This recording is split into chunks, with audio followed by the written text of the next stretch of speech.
agradecer a oportunidade, né? Fiquei muito lisonjeado e honrado pelo convite do padre Felipe, né? Eu tenho uma relação com ele pelo Instagram, né? Eu conheci há pouco tempo, e é uma relação virtual. Não vejo a hora de conhecê-lo pessoalmente, pois aprendo muito lá com o que ele publica e posta, né? Então, quando ele me convidou, me senti honrado, né? Ainda mais sabendo que vocês já tiveram ali uma aula com o professor Felipe Neri, que também é um professor que a gente aprende bastante, e o professor Sérgio, que já é um professor mais próximo, né? Que eu conheci, tive a oportunidade de conhecer na faculdade, numa época que nossos caminhos estavam meio tortuosos, né? E um foi orientando o outro e colocando o caminho na retidão mais adequada do jeito que nós conhecemos através da igreja, não é isso? Então, diante disso, agradeço aí de antemão o convite, tá? Eu sou professor da educação básica, né? Dou aula para o ensino médio, primeiro, segundo e terceiros anos do ensino médio, e trabalho com filosofia em termos da ação de lecionar há mais ou menos 11, 12 anos, né? Então, é um aprendizado constante tentar ensinar, porque vocês já devem ter percebido isso, vocês querem fundar uma escola, que quando você se propõe a verbalizar aquilo que, de certa forma, você tentou contemplar nos estudos, você começa a perceber que é um desafio muito grande, né? Mas, ao mesmo tempo que é um desafio verbalizar uma verdade que você contemplou, você percebe também que é uma das finalidades do ser humano, né? A gente consegue verificar quando nós conhecemos alguma coisa, quando a gente se propõe a verbalizar aquilo que contemplamos, né? A gente aprende isso desde da infância, quando, sei lá, a professora cobrava a tabuada, ou quando você treinava lá num questionário tentando memorizar os conhecimentos para realizar uma prova, e toda vez que você fazia isso, a gente verbalizava na frente do espelho para experimentar se nós sabíamos ou não aquilo que nós pretendíamos estudar. Então, o verbo, ele é um sinal da inteligência, né? E espero que aqui eu esteja contribuindo com a inteligência de vocês. E se o verbo é o sinal da inteligência, eu quero que vocês participem, né? Perguntem quando tiver dúvida, ou quando tiver que fazer algum apontamento, ou uma contribuição mesmo, né? Quando, de repente, eu explicar alguma coisa que não está tão clara e alguém perceber que há uma oportunidade ali de clarear a questão. Então, não fiquem rogados, por favor, participem também, pois, como eu disse, o verbo é o sinal da inteligência humana e talvez seja o sinal mais aparente da nossa semelhança com Deus, né? Visto que o próprio Deus é o verbo, não é isso? O que nós vamos fazer aqui nesses dois encontros, né? Segundo aquilo que o padre tinha me falado, e depois conversando com a Fabiana, ela me clareou ainda mais, nós vamos ter dois encontros para trabalhar um assunto que é muito necessário à nossa vida, ao nosso cotidiano, ao nosso dia a dia. Ou ainda, exagerando um pouco mais, é um assunto necessário à formação da nossa própria biografia, não é isso? Possivelmente, o resultado final de uma vida humana está na biografia, né? Grafia vem de escrita, bios, vida, né? Então, o homem, possivelmente, ao final da vida, ele vai poder olhar para trás e observar o que ele fez da vida dele, né? Como ele escreveu a sua própria biografia. E o assunto que nós vamos trabalhar é um assunto que pode ser simbolizado por uma palavra, ou duas, né? Se forçarmos um pouco mais a barra, que é a palavra virtude, né? Ou, de uma maneira mais direta e particular, nós vamos tratar aqui as virtudes ditas cardeais, as virtudes cardeais, né? E esse assunto ele é muito importante, porque ele, como eu disse, ele está diretamente relacionado à construção da nossa própria biografia, à construção da nossa própria vida, né? Creio que todo mundo que está aqui presente, né, e virtualmente, né, nesse encontro, sabe que deseja ter a melhor vida possível, né? Todo ser humano deseja ter a melhor vida possível. E, obviamente, por vezes, nós nos perdemos na questão do critério para avaliar o que é uma vida melhor possível, não é isso? Por exemplo, né, se nós nos deixarmos levar pelas ideologias do momento, que tenta... Alguém ligou o microfone, eu acho que tem uma interrupção. Pronto, já foi. Quando nós percebemos que o mundo de hoje está perdido em várias ideologias, se nós nos deixarmos guiar por essas ideologias, falando, olha, eu vou seguir aqui uma vida guiada por uma ideologia tal e vou tentar encontrar felicidade por esse caminho. nós começamos a perceber que o que a gente encontra, na verdade, é a perdição, né? Nós nos perdemos no meio do caminho, porque as ideologias ditas modernas, né, elas fragmentam o homem, né, desintegram o homem em relação ao plano espiritual, a Deus, e nós, seres humanos, ficamos perdidos sem o norte. Então, é muito importante voltar a debater as questões básicas da natureza humana, né? E as virtudes entram aí. As virtudes, elas fazem parte de um assunto que é básico em relação à conduta humana, né? Então, falar de vida humana, falar de construção da própria vida, falar de construção da própria biografia, passa pelo assunto virtude. Ó, não tem jeito de fugir desse assunto, mas não tem jeito mesmo, né? Por isso que eu creio que o padre tenha proposto esse assunto e que veio de uma clara urgência do assunto para o momento que nós vivemos. Só que para a gente entrar no assunto virtudes, entender o que são virtudes cardeais e tudo mais, é necessário aqui a gente estruturar os nossos dois encontros, tá? Hoje, o que nós vamos fazer? Hoje nós vamos tentar dar uma visão geral sobre o que é virtude cardeal, ou o que são virtudes cardeais. Nós vamos tentar situar o assunto virtude na sua posição mais exata possível na questão da vida humana. E no próximo encontro, no mês seguinte, aí sim detalhar cada uma dessas virtudes cardeais, que possivelmente vocês sabem que as virtudes cardeais elas se encontram em 4 pontos, né? Quais são as 4 virtudes cardeais? As 4 virtudes cardeais são a prudência, né? A temperança, né? A justiça e a fortaleza. Essas são as 4 virtudes cardeais. Então, para observarmos cada uma delas de maneira específica, nós vamos usar o segundo encontro. Então, hoje, nós vamos dar uma visão geral do que são as virtudes, em que ponto as virtudes elas se encontram na conduta humana, para que, no mês seguinte, aí sim, possamos trabalhar, né, a especificidade de cada uma das virtudes. Ok? Então, a gente vai deixar estruturados os 2 encontros com esses 2 objetivos.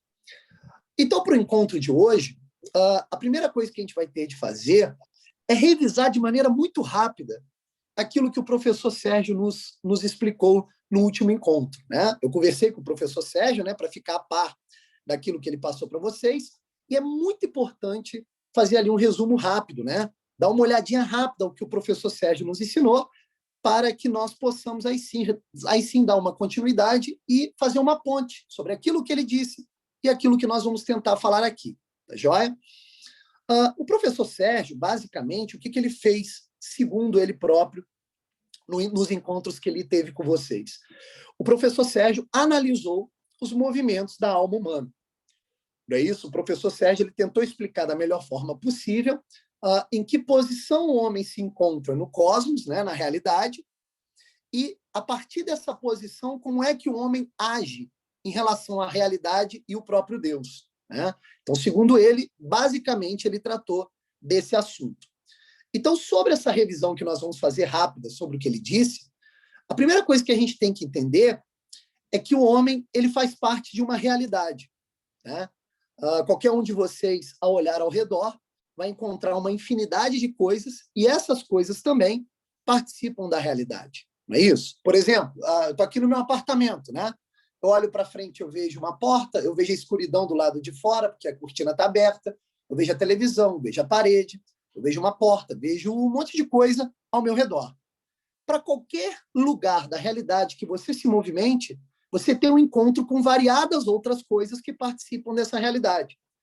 Então, a primeira percepção que nós temos, assim, da realidade, o primeiro espanto que nós temos ao perceber as coisas, é que a realidade ela é composta por uma multiplicidade de coisas. Uma multiplicidade de coisas, né? A realidade, por vezes, ela é tão múltipla que ela se mostra para nós de uma maneira até meio bagunçada, né? A gente olha para as coisas assim, são tantas coisas para nós observarmos que, por vezes, até nós nos perdemos, não é isso?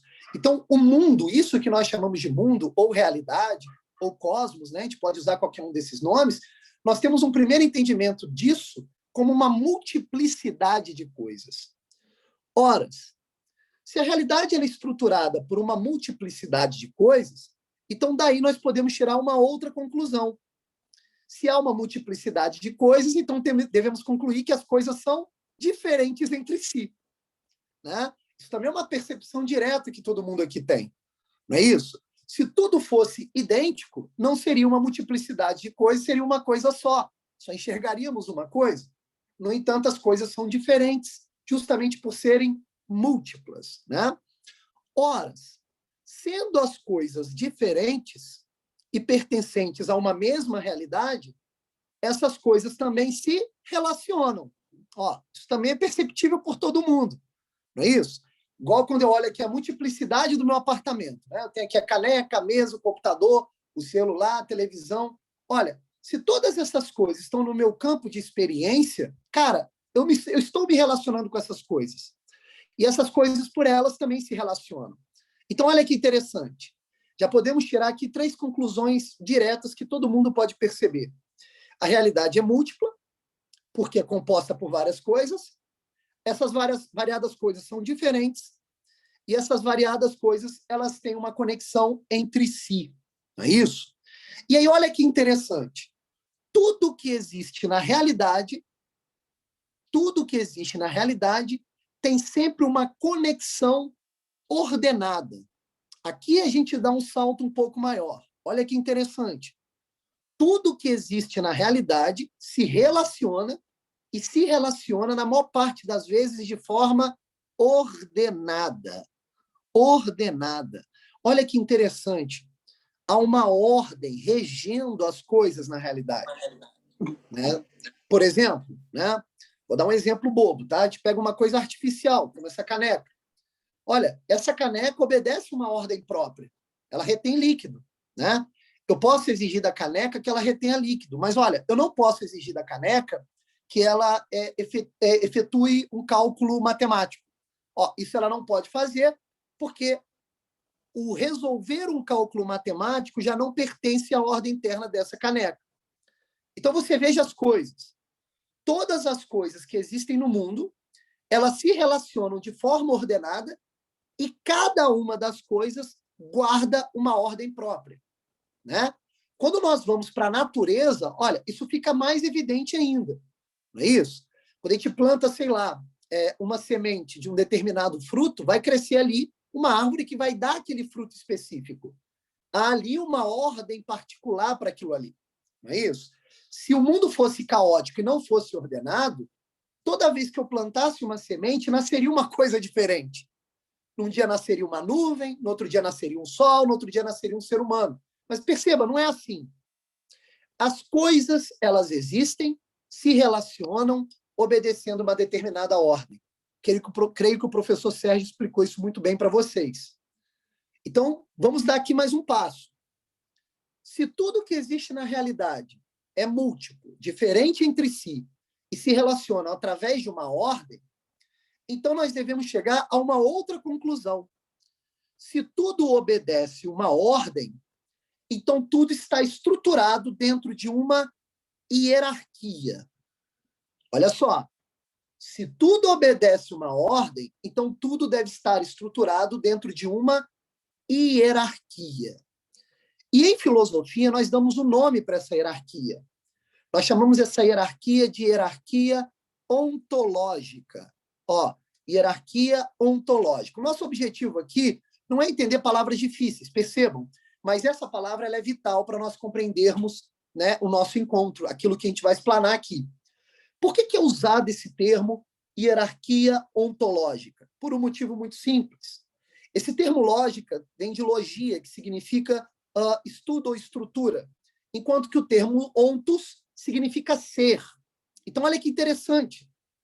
As coisas, ou seja, os seres que pertencem à realidade, eles são estruturados em uma relação hierárquica. Hierárquica. Então, existem no mundo coisas superiores e coisas inferiores, né? Porque existe uma estrutura hierárquica. Percebam o seguinte, esse superior e esse inferior não é determinado artificialmente pela minha opinião, mas é algo perceptível de maneira objetiva por cada ser humano, por cada ser inteligente. Tá? Vou dar um exemplo. Tá? Você pega, sei lá, uma pedra. Tá? Uma pedra é algo que existe na realidade. Só que quando você compara a pedra, né, a uma árvore frutífera, na hora você percebe algo que é bem evidente. Você percebe o seguinte, olha, a árvore frutífera tem uma complexidade muito maior do que a pedra. Do que a pedra. Cara, a árvore pode fazer certas coisas, que uma pedra não faz. Essencialmente não faz. Então, logo você pega essa mesma árvore e compara, sei lá, com um cachorro, você fala, caramba, que salto ontológico. Cara, o cachorro consegue fazer determinadas coisas, olha, que uma árvore não consegue. E aí, quando você compara um cachorro com um ser humano, você dá um salto maior ainda. Você fala, caramba, há uma complexidade no ser humano que você não encontra no cachorro. Então, quando você pega esses exemplos básicos que eu acabei de passar, é muito perceptível uma diferença hierárquica entre esses seres a partir da complexidade que eles carregam, né? A partir do alcance desses seres, né? Então, nós temos que partir desse pressuposto, que a realidade ela é estruturada de maneira hierárquica, através de uma ordenação ontológica. Horas, prestem bastante atenção. Se há uma ordenação no mundo que a nossa inteligência consegue captar, então fica muito fácil também concluir que quem criou toda essa realidade tem que ser uma inteligência divina. Percebe? Ora, se a minha inteligência percebe ordem, quem depositou ordem no mundo deve ter sido uma inteligência. Não é isso? Porque, apesar de nós compreendermos a existência dessa inteligência divina, que é Deus, a partir da nossa fé, é possível também chegar à existência desse Deus a partir da nossa razão natural, através da compreensão da realidade e raciocinando sobre a realidade até conceber a existência de Deus. A existência de Deus ela é necessária para o mundo, porque se o mundo é ordenado, tem que ter um ordenador, né? Isso tem que estar bem claro também na nossa mente, né? Então você tem, na estrutura da realidade, Deus, e esse Deus absoluto que não depende de outra coisa, ele criou a realidade, e essa realidade é toda ordenada por ele. Percebem? Então, há uma inteligência regendo toda a realidade, né? Há uma inteligência regendo e ordenando toda a realidade. E nós, seres humanos, estamos dentro dessa realidade. Estamos dentro dessa realidade. Então, quando você olha para a realidade material, fica muito fácil de perceber que nós, seres humanos, temos alguma coisa que os outros seres materiais não têm. Porque nós guardamos uma complexidade maior do que esses outros seres. Eu não sei se isso é evidente para vocês, né? Eu acho que todo mundo aqui consegue perceber isso de maneira clara. Só que olha que interessante. Quando nós olhamos todos esses seres, nós conseguimos perceber uma certa categorização ontológica entre eles, que o professor Sérgio com certeza explicou para vocês. Essa categorização ontológica, quando nós olhamos a natureza, quando nós olhamos o cosmos, ela obedece à seguinte ordenação. Você tem, de um lado, os seres mais simples, que não têm vida, que os grandes pensadores, filósofos como Aristóteles e Santo Tomás de Aquino vão chamar de minerais, e de um outro lado você tem os seres com vida, né? Então nós temos aqui uma primeira particularidade de dois grupos de seres, os seres sem vida e os seres com vida. Perceba que eu estou ascendendo, subindo degrau por degrau para chegarmos às virtudes, tá? Os seres sem vida, eles são facilmente perceptíveis por nós, por quê? Porque eles não conseguem realizar um movimento próprio. Todo movimento que ocorre com seres sem vida são ocasionados por outros seres, não é isso? Então, por exemplo, uma pedra, uma pedra, para ela se mover de lugar, precisa que alguém vá lá e a mova de lugar, ou algum vento bata ali, qualquer coisa aconteça, mas ela, por ela mesma, ela não realiza o movimento, né? E o interessante é que todo movimento que ocorre com a pedra nunca tem causa dentro dela mesma. Agora, quando você olha para os seres com vida, você percebe ali um brilho. Você olha para os seres com vida, você percebe o seguinte, caramba, olha, os seres com vida, eles realizam um movimento. Eles têm ali um ânimo, né? Eles realizam alguma coisa, né? Por exemplo, uma planta, né? Uma planta que cresce. Cara, a planta cresce porque ela absorve luz solar, nutrientes. umidade, e ela transforma tudo aquilo em crescimento. Cara, há ali vida, há ali um movimento interno, não é isso? Há ali um ânimo, né? E aí o que Aristóteles e Santo Tomás de Aquino vão fazer com muita sabedoria? Eles vão dizer o seguinte, olha, os seres sem vida não têm ânimo e os seres com vida têm ânimo. Então, essa palavra ânimo, que vem do grego ânima, retraduzido para o português, nós encontramos a palavra alma. A palavra alma. Então, não é exagero dizer que os seres com vida têm alma. Percebem? Tem um movimento imaterial interno que é refletido no corpo. Né? Então, por exemplo, quando uma planta recolhe nutrientes da terra, absorve luz solar e umidade e transforma tudo aquilo em crescimento e desenvolvimento, a causa desse movimento é uma alma que está ali dentro. É uma alma que está agindo. Então, Deus, na sua infinita sabedoria,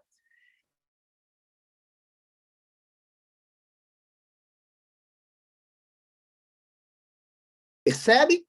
Então, os vegetais, os animais e os seres humanos são seres animados, porque são seres que possuem alma, que possuem vida. Percebem a questão? Então, nós temos aqui um degrau ontológico, uma escadaria ontológica muito bem estruturada. No degrau mais baixo, os minerais, no degrau mais alto, os seres humanos. E entre os minerais e os seres humanos, você tem os vegetais e os animais, numa espécie de hierarquia onde o critério é a complexidade de cada um desses seres. Percebe? Só que tem um detalhe nessa história toda. Prestem bastante atenção aqui. O ser humano, por estar no último degrau dos seres materiais, tá? Que nós não estamos tratando os seres imateriais, como os anjos, por exemplo, o ser humano, por estar no último degrau, né? No degrau mais alto dos seres materiais, ele carrega em si uma síntese de todos os seres anteriores. Então, o ser humano, na sua constituição física, ele tem os minerais. O ser humano, na sua alma, ele tem uma função vegetativa, e o ser humano, na sua alma, ele também tem uma função animal, uma função que Santo Tomás e Aristóteles vai chamar de função sensitiva, ou potência sensitiva. E o homem, por estar acima dos animais, tem que ter uma parte da sua alma que é só sua, e que não tem nos seres inferiores, que nós chamamos de alma racional. De alma racional. Né? Então, o homem, dentre os seres materiais, ele é uma espécie de síntese de todos os seres anteriores. E o melhor de tudo, esse mesmo homem que é síntese de todos os seres anteriores, ele também é um ser que vislumbra seres superiores. Vislumbra seres superiores. Por quê? Porque esse homem guarda a imagem e semelhança com o Criador. Então, o homem também olha para o alto. E olha que interessante. Até simbolicamente, isso faz sentido. Se vocês observarem bem no reino dos seres, né, dos seres materiais, o homem é o único ser ereto, que já representa ali um eixo vertical que quer ligar a terra ao céu. O homem já olha para o alto. Cara, o homem é o único ser que contempla o céu, que olha para o céu por algum tempo. Os outros seres abaixo do homem, nenhum faz isso, só o homem. Então, perceba que há um símbolo no homem de pontífice, de ponte, de algo que liga essa parte material à parte celestial. Não sei se vocês estão compreendendo. Né? Então, essa estrutura hierárquica, ela pode ser percebida por qualquer ser humano, inclusive indivíduos humanos que não estão na igreja. Porque a nossa razão natural alcança essas verdades com um pouco de esforço. Né? Então, essa estrutura hierárquica ela tem que estar muito bem memorizada dentro da nossa imaginação. Porque se nós não entendermos isso, não partirmos desse pressuposto, nós nunca vamos entender do que se tratam as virtudes. Percebe? E só que tem um detalhe nessa história toda. O nosso assunto está relacionado às virtudes. Né? Por mais que ninguém tenha estudado virtude na vida, todo mundo já ouviu falar em algum momento sobre essa palavra, e nós sempre ligamos a palavra virtude a algo bom. Né? Você pega e diz assim, olha, fulano é virtuoso. Você vai dizer, olha, fulano é legal, fulano é bacana. Olha, fulano geralmente acerta nas suas ações. Nós, seres humanos, temos uma natureza de reconhecer no outro certas qualidades. E essas qualidades, vulgarmente, no senso comum, nós chamamos de virtudes. Né? Então, por exemplo, quando alguém é muito honesto, né? Você fala, olha, ele tem a virtude da honestidade. Ou então, quando o fulano fala a verdade e não mente, ele fala, olha, ele tem a virtude da sinceridade, né? E assim por diante. Então, nós temos, já no senso comum, sem precisar de qualquer conceito filosófico, nós temos a capacidade de reconhecer no outro ser humano certas qualidades que até no senso comum, de forma bem assim rasa, nós chamamos essas qualidades de virtudes. Então, nós reconhecemos qualidades nos outros. Professor, Pode falar. Sem querendo interromper, não tá saindo áudio para mim. Tá ouvindo o áudio aí, Guilherme? Eu não tô ouvindo o áudio. O seu ficou trêmulo para mim, seu áudio. O seu travou. Fala aí, professor, Frank. rapidinho. Eu não tô lhe ouvindo, por isso que eu interrompi. Sem problema. Pode falar, Guilherme. É no seu, Frank. Aqui tá normal. Ok? Podemos continuar? Vamos lá, então? Então, o que acontece? Todo mundo reconhece no outro uma qualidade. Né? A gente chama essas qualidades até vulgarmente de virtudes. Só que para nós compreendermos o que é realmente virtude, entender a profundeza desse assunto, a gente tem que lembrar que virtude está sempre ligado à ação humana. A ação humana. O que isso significa? Significa dizer que minerais não têm virtudes, vegetais não têm virtudes, animais não têm virtudes. Somente os seres humanos podem ser reconhecidos pelas suas ações virtuosas. Então, é necessário aqui nós já cercarmos o assunto, determinarmos o assunto. Olha, virtude está relacionada à realidade humana. À realidade humana. Né? Isso é muito importante da gente entender. Só que virtude, além de pertencer à realidade puramente humana, à realidade dos homens, ou seja, somente os homens podem ser virtuosos, além disso, nós temos que entender também que a virtude está ligada à ação. À ação. Então, o homem ele é reconhecido pela sua virtude através daquilo que ele faz. Está relacionada à ação que ele tem. Né? Tanto é que, no senso comum mesmo, de maneira vulgar, quando a gente fala que fulano é virtuoso, é porque nós reconhecemos em suas ações uma qualidade de caráter, uma qualidade de conduta. Então, além da virtude ser algo relativo ao homem, a virtude também só pode ser reconhecida pela ação, pela atividade. Então, só dá para analisar a virtude de um indivíduo humano quando ele age. Em outras palavras, o ser humano só tem chance de ser virtuoso a partir daquilo que ele tem controle em relação às suas ações. Sobre aquilo que o ser humano não tem controle, não dá para falar se aquilo é virtuoso ou não. Percebe a questão? Olha, por exemplo, não dá para analisar se fulano teve um desenvolvimento corporal adequado ou não, segundo a sua virtude. Por quê? Quando eu estou ingerindo o alimento e esse alimento se transforma em desenvolvimento para o meu corpo, eu não tenho controle sobre esse desenvolvimento. Eu não tenho controle sobre esse processo interno. Então, não dá para ter uma ação virtuosa sobre isso.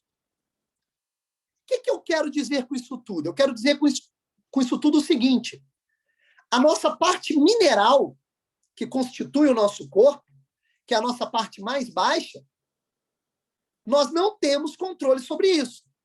O nosso corpo ele tem uma constituição independente do nosso querer, da nossa vontade ou da nossa ação. Então, não tem como ter uma atitude virtuosa sobre a constituição mineral do meu corpo. Então, nós já temos que excluir uma parte humana que não está relacionada à virtude, que é a parte mineral. Percebem? Eu não tenho controle sobre aquilo que constitui meu corpo. Quando eu subo o degrau ontológico e chego nos vegetais, eu tenho dentro de mim uma alma vegetativa funcionando, que é responsável pelo desenvolvimento e crescimento do meu corpo. Olha, sobre isso eu também não tenho controle. A partir do momento que eu coloquei a comida na boca, todo o processo que é feito aqui dentro independe da minha vontade. Então, não tem como ter uma atitude virtuosa a respeito da minha alma vegetativa. Não sei se está claro. Quando nós subimos mais um degrau, aí nós chegamos à parte animal, que é a alma sensitiva. Olha só, agora tem que prestar bastante atenção. O que a nossa alma animal, a nossa alma sensitiva faz? A nossa alma sensitiva, ela lança a mão dos 5 sentidos do nosso corpo para que nós possamos perceber a forma sensível das coisas. O que é a forma sensível das coisas? É a aparência das coisas. Então, por exemplo, tanto nós como os animais, como um cachorro, um leão, todos nós conseguimos perceber a forma sensível de um alimento. Todos nós conseguimos perceber a forma sensível de uma água. Todos nós conseguimos perceber a forma sensível de outro corpo. E aí, olha que interessante. Essa nossa forma sensível, nossa alma sensível que percebe a forma sensível das coisas, ela movimenta o nosso corpo ou em direção a essa coisa, ou ela faz nos afastar dessa coisa. Não é assim que acontece? Então, por exemplo, olha, o meu corpo está ressecado, eu tenho sede. Aí a minha visão capta a forma sensível da água. E aí, olha que interessante. Essa forma sensível da água, ela faz um carimbo dentro da minha imaginação, né? E aí eu avalio com essa minha alma sensível se a água é apetecível ou não. Se eu estou com sede, o que eu faço? Essa minha alma sensível, sensitiva, movimenta o meu corpo em direção à água. E aí eu bebo a água. Olha que interessante. Nessa ação sensitiva animal, cara, eu já tenho controle. Porque, olha, eu posso escolher ir beber a água ou não. Eu posso escolher ir matar a sede ou não. Então, a respeito da parte sensitiva da minha alma, que é a parte animal, já cabe falar de virtude. Por quê? Porque sobre as escolhas entre me aproximar ou me afastar daquele bem sensível ou mal sensível, aquilo que eu captei sensivelmente, essa escolha eu já posso ter. Então, se eu posso escolher e me direcionar àquele objeto sensível ou me afastar do objeto sensível, se eu posso escolher isso, então tem a ver com ação. Se tem a ver com ação, então tem a ver com virtude. Então, percebam isso. Falar de virtude já é falar da parte sensitiva animal da nossa alma. Já é falar disso. Percebe? Então, eu vou ter que ter lá na minha parte puramente humana uma espécie de visão para a minha parte animal para avaliar minha conduta a partir disso. Percebam, então, o seguinte. Falar de virtude não cabe na nossa parte nem vegetativa e nem mineral, mas já cabe na parte sensitiva. Porque na parte sensitiva já cabe as minhas ações. Não é isso? Mas, professor, os animais também têm essa parte sensitiva. Por que não cabe falar de virtude para os animais? Porque aí vai faltar uma outra coisa para os animais, que é a parte humana. A parte humana os animais não têm. Então, repetindo aqui para ninguém ficar perdido. São 2 as exigências para falar sobre virtude. A virtude tem que estar relacionada ao homem e a virtude tem que estar relacionada à ação. Como eu já estou agindo pela minha parte sensitiva, então cabe falar de virtude em relação à parte sensitiva. Percebem? Tá claro isso, galera? Ok? Show? A minha parte racional, que é a minha parte humana, ela é mais nobre do que a minha parte sensitiva. A minha parte sensitiva só serve para perceber a forma sensível das coisas e movimentar o meu corpo em direção a esses objetos ou me afastar desses objetos. A minha parte racional já faz algo mais nobre. A minha parte racional, o que ela faz? ela vai lá na minha imaginação, onde estão grafadas todas as formas sensíveis, e a minha parte racional começa a abstrair as características particulares das coisas sensíveis para buscar uma forma mais universal. O que isso significa, trazendo para o bom português?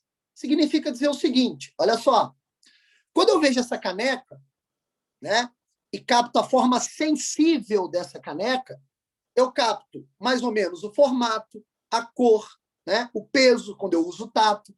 Eu capto uma série de características que são muito aparentes da caneca. Então, a impressão dessa caneca vai lá para a minha imaginação. O que a minha alma racional faz? A minha alma racional vai lá na minha imaginação, capta as características particulares dessa caneca e começa a abstrair essas características particulares até chegar a uma forma universal da caneca. E aí eu consigo reconhecer várias canecas com características particulares diferentes, mas que contêm uma mesma forma universal. Então, qual é o papel da minha parte racional? O papel da minha parte racional é compreender as verdades mais essenciais das coisas. Não as partes aparentes, mas as verdades mais essenciais. A minha parte racional me leva para o conhecimento, me leva para a verdade. Percebem a questão? Então, olha que interessante.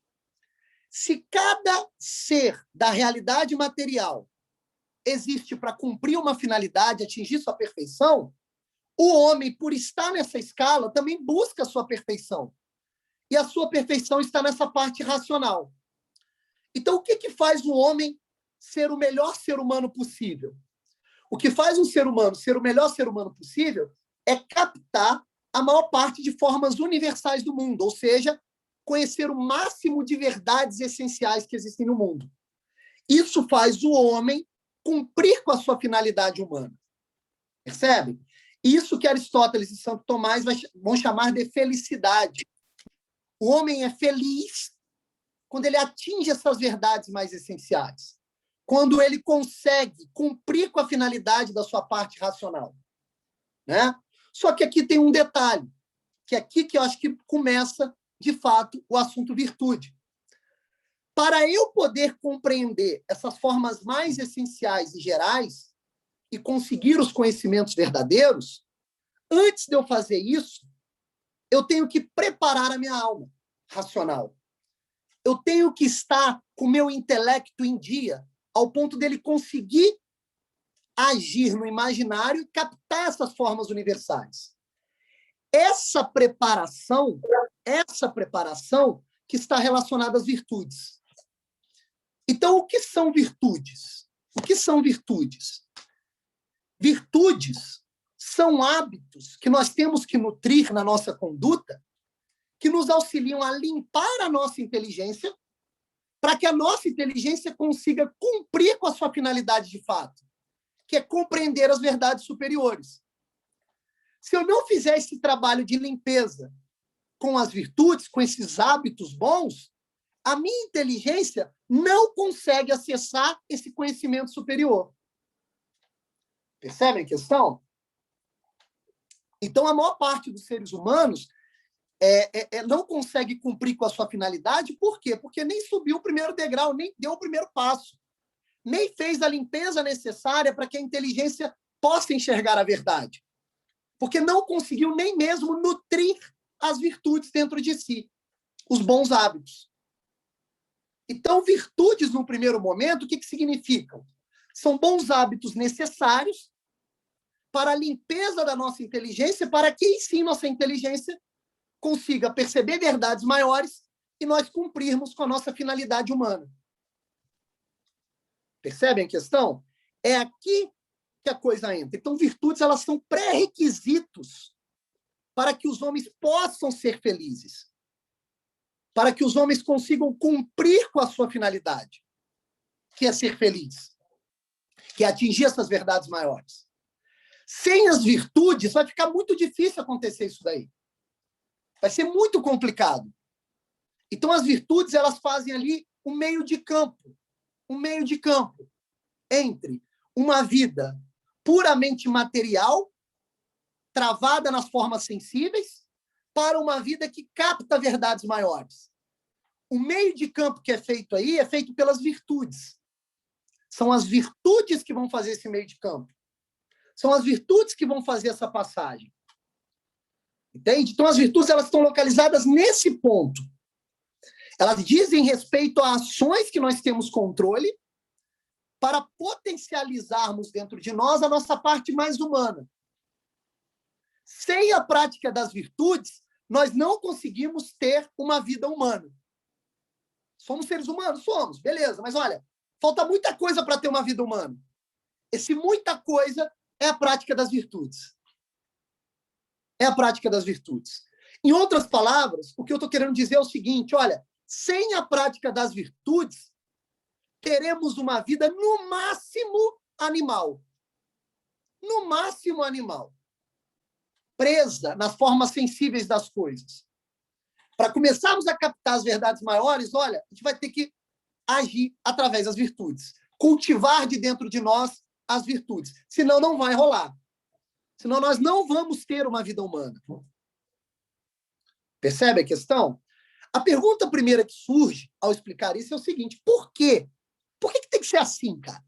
Por que tem que praticar as virtudes primeiro? Por quê? Por um motivo muito simples. Nós temos uma natureza decaída. Nós temos uma natureza decaída. Apesar da nossa estrutura antropológica natural termos essa parte racional nobre, que vislumbra coisas do alto, nós temos uma parte animal que fica toda hora nos puxando para baixo, como se fosse uma força da gravidade. Percebe a questão? Então, o que nós precisamos? Nós precisamos de nos aperfeiçoar para começarmos a agir com a nossa...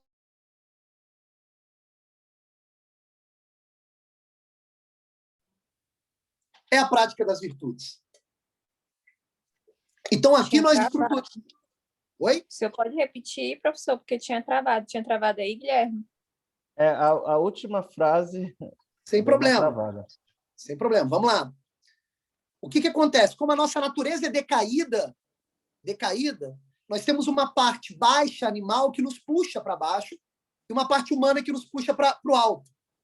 Como a nossa natureza é decaída, nós agimos pela gravidade, como se fosse a força da gravidade sempre nos puxando para baixo. Para que nós consigamos voltar o nosso olhar para as coisas do alto, nós vamos ter de nos aperfeiçoar. Nós não nascemos perfeitos. Temos que viver toda uma biografia para nos aperfeiçoar. Esse aperfeiçoamento se dá pela prática das virtudes. Então, as virtudes, elas têm um lugar de fato na ação humana. Elas estão diretamente ligadas a uma capacidade que um homem tem de se aperfeiçoar, de buscar a perfeição humana, de conseguir fazer esse caminho entre os impulsos que nos puxam para baixo, lá da alma sensitiva animal, para o vislumbre das coisas do alto. Esse intermédio, quem faz, o que faz, é a prática das virtudes. Então, de cara, nós já estamos percebendo a importância da prática da virtude, cara. Sem prática da virtude, meu filho, você está condenado a viver uma vida animal. Você vai ser um cachorrinho. Percebem? Você vai ser um animalzinho. Um animalzinho sempre preso às formas sensíveis das coisas. Percebam que isso não é uma opinião arbitrária. Isso é constatado pelas nossas próprias experiências. Não é isso? Possivelmente tem alguém aí que tem um cachorro de estimação. Você ficar observando os movimentos caninos, todos eles são para baixo. Todos eles são para baixo. Os poucos momentos que o cão vislumbra algo do alto é quando o homem, com a sua inteligência, chama a sua atenção. Mas, mesmo assim, o homem sempre procura posicioná-lo no lugar de cão. Se você, por um descuido, for no quarto, deixou um prato de comida em cima da mesa, e o cachorro subiu na mesa e começa a comer sua comida, quando você chega lá e pega ele no flagrante, você briga com ele. Fala, ó, isso aí não é a sua posição. Essa não é a sua posição. Sua posição é abaixo. Mas não porque você é arbitrário ou maldoso. É porque realmente o cachorro exercita a sua perfeição lá embaixo. Nós, seres humanos, exercitamos a nossa perfeição aqui em cima. Então, nós temos que nos aperfeiçoar nesse sentido. Então, o que nós podemos concluir desse aperfeiçoamento? Nós podemos concluir que as virtudes formam uma chave essencial que abre a trava, que abre o cadeado para vislumbrarmos coisas do alto. Sem as virtudes, olha, não vai dar. Não vai dar para ter uma vida humana feliz. Vai ser sempre uma vida limitada e presa à materialidade das coisas. Percebem? E aqui nós entramos num ponto fundamental do nosso encontro. Que virtudes são essas? O que são propriamente virtudes? De cara, nós já podemos categorizar as virtudes em dois tipos. Existem virtudes que dependem do nosso esforço, para nos aperfeiçoarmos, e existem virtudes que são dadas pela graça de Deus, pela graça divina, pela graça do Criador. As virtudes que dependem do nosso esforço para esse aperfeiçoamento, nós chamamos de virtudes cardeais ou morais e virtudes intelectuais. Então, existem dois tipos de virtudes que se encaixam nessa primeira categoria, que é a categoria que depende do nosso esforço. São as virtudes morais ou cardeais e as virtudes intelectuais. As virtudes que são dadas pela graça são as virtudes teologais, que o Padre Felipe vai tratar com vocês nos próximos encontros.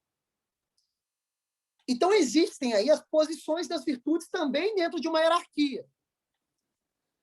Você tem as virtudes morais ou cardeais, você sobe um degrau, você tem as virtudes intelectuais, e sobe mais um degrau, você tem as virtudes teologais. Os dois primeiros degraus correspondem às virtudes que dependem do nosso esforço, e no último degrau, você tem a virtude que é dada pela graça divina. Tá claro isso aí? Né? O que nós vamos determinar aqui enquanto assunto? Apenas uma categoria dessas virtudes, que são as virtudes que estão mais lá embaixo. São muito importantes, porque nós precisamos delas para começar a construir o nosso edifício, que são as virtudes morais ou cardeais. Percebem? São as virtudes que estão lá no degrau mais baixo. Né? Para efeito de estrutura de vocês aí, para vocês gravarem isso na memória, essas virtudes têm nomes. De todas elas que eu citei, elas também têm nomes em suas particularidades. A virtude do alto, ou as virtudes do alto que vão ser tratadas pelo Padre Felipe, que são as virtudes teologais, elas são três: fé, esperança e caridade. Essas virtudes são exercidas mediante a graça dada por Deus. Percebem? Elas dependem da graça doada por Deus. São as virtudes maiores. Descer um degrau, você tem as virtudes intelectuais. Quais são as virtudes intelectuais? São algumas, mas duas se destacam. São elas: a ciência e a sabedoria.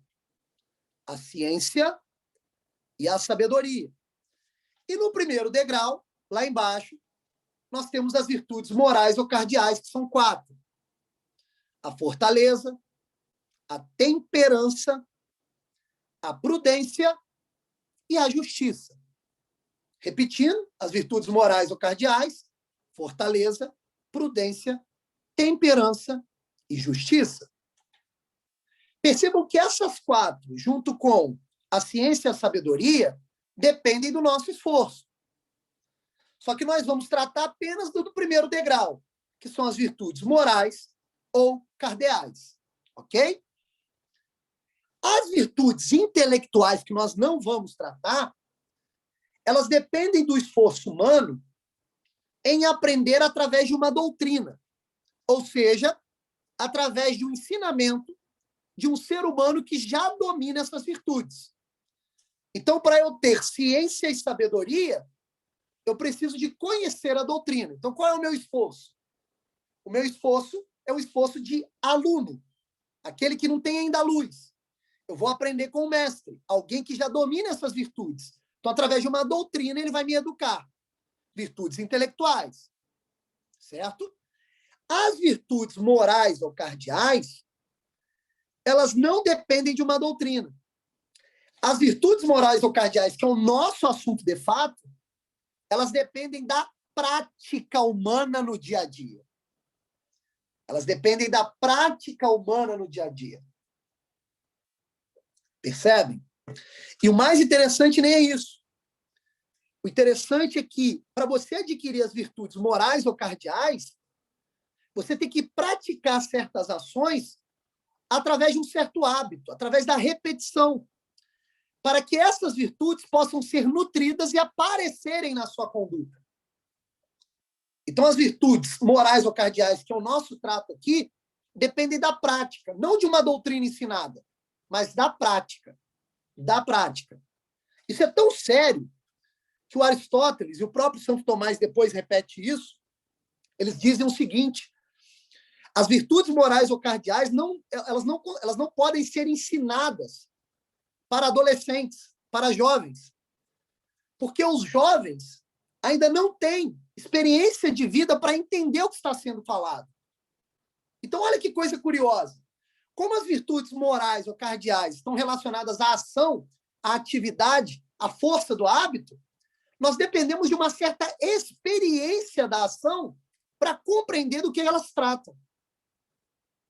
Olha que interessante isso.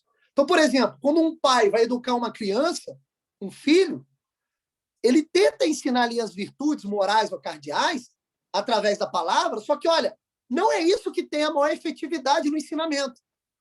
O que vai ter a maior efetividade no ensinamento é a própria prática do pai, cotidiana pelas experiências do próprio pai, que o filho vai observando e imitando. Isso é muito interessante. Então, as virtudes morais ou cardeais, elas não são aprendidas diretamente por uma doutrina. Elas são aprendidas pela prática diária, pela força do hábito. Olha que coisa impressionante. Por isso que um pai, quando vai educar um filho, isso daqui é muito importante. Quando o pai vai educar um filho, ele precisa de duas ferramentas principais. Ele precisa de ser um modelo de conduta para o filho, ele tem que ter bons hábitos nutridos para que ele seja um modelo de conduta para o filho copiá-lo, porque essa forma vai ser a forma mais eficaz se o filho ainda for um jovem, porque o jovem, como não tem experiência, ele não conhece o mundo, não conhece os desafios, então, imitando o pai, olha, já está meio caminho andado. E a outra ferramenta que o pai precisa é de uma vida intelectual. Para quê? Para ensinar a doutrina correta para o filho, para nutrir nele as virtudes intelectuais. Percebe? Não basta só um e só o outro. Tem que ter os dois.